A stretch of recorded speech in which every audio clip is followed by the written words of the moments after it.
Hi guys, मैं आपका दोस्त धीरू। दोस्तों, आप सभी को एक कहानी सुना रहा हूँ जो कहानी बनावटी नहीं है बल्कि रियल घटना पे घटित कहानी है। एक गांव में दो दोस्त रहा करता था। दोनों हमेशा अपने साथ एक ही साथ में रहा करता था। हमेशा खाना पीना, घूमना फिरना या कोई पार्टी फंक्शन हो, हमेशा एक दूसरे के साथ में ही रहा करता था। इसी तरह से उस सबका जिंदगी लगभग 20 साल तक बीता। किसी का उम्र 20 साल था, किसी का 22 साल।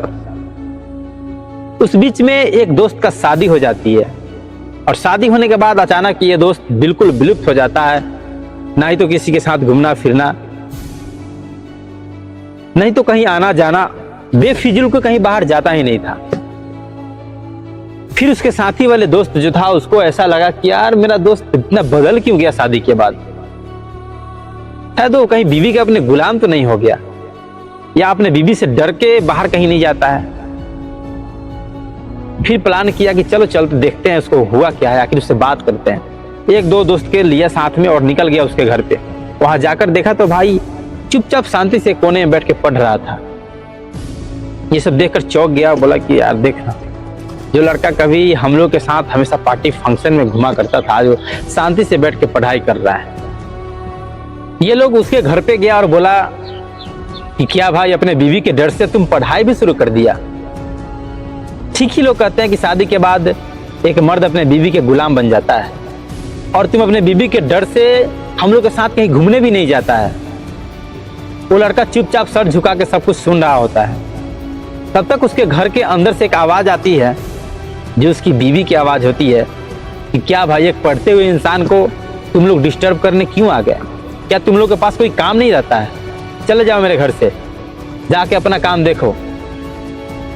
ये बात सुनकर उसके दोस्तों को बहुत बुरा लगता है और सोचता है कि देखना यार, जो दोस्त हमारे लिए जान देने के लिए तैयार रहता था, 24 घंटा हमारे साथ रहा करता था, आज उसकी बीवी मुझे डांट रही है और अपने घर से भगा रही है।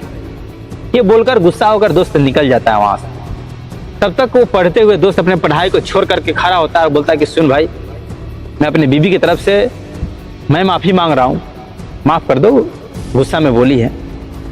लेकिन एक बात याद रखना, इस दुनिया में अगर तुम्हारी तरक्की पे कोई खुश होता है ना, तो वो माँ बाप है। और माँ बाप के बाद अगर कोई चाहता है कि हमारा पति या हमारा आदमी अपने जिंदगी में बहुत ऊपर तक जाए, कुछ अच्छा करे, खूब तरक्की करे, अपने गांव में, मोहल्ले में, अपने राज्य में, अपने देश में नाम रोशन करे, तो तुम्हारी पत्नी होती है, धर्म पत्नी होती है। हमारी बीवी गलत नहीं है, हम उसके गुलाम नहीं है।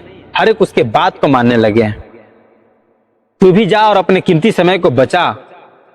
और जो भी समय हम लोग घूमने में बिताते थे ना, किसी पार्टी फंक्शन में बर्बाद करते थे, उस समय को बचाओ और अपनी पढ़ाई या अपने गोल पे फोकस करो। देख, बहुत आगे तक जाएगा। लेकिन उस दोस्त को गुस्सा आया था।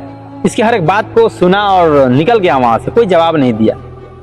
लेकिन जाते जाते रास्ते में सोचते गया कि यार, जो लड़का हमारे लिए जान देता था, दिन रात हमारे साथ घुमा करता था, वो आज अचानक क्यों बदल गया?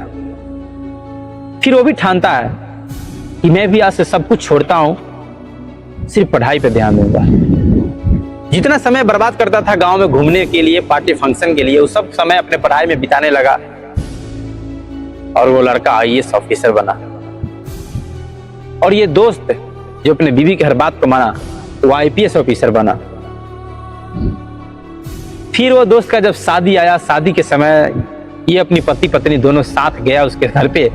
जब देखा, वो दोस्त गले से लगा लिया और बोला कि हाँ भाई, तूने सही बात कहा था।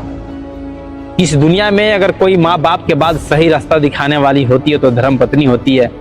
आज तेरी पत्नी की वजह से तू भी आसमान चूमने जा रहा और मैं भी देखा आसमान चूमने जा रहा हूं।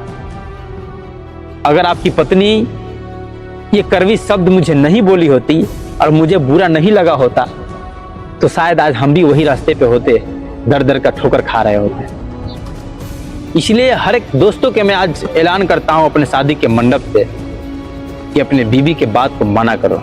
हर बीवी गलत नहीं होती है। हर एक बीवी चाहती है कि हमारा पति अच्छा हो, अच्छा संगत में जाए, अच्छा कर्म करे, दुनिया में अपना नाम रोशन करे, मुझे भी खुश रखे और खुद खुश रहे। इसीलिए अपने बीवी को अर्धांगिनी कहा जाता है। तो माँ बाप के बाद कोई प्यार करने वाला, कोई चिंता करने वाला अगर होता है तो धर्म पत्नी है। इसलिए पत्नी के बाद भी मरना जरूरी होता है।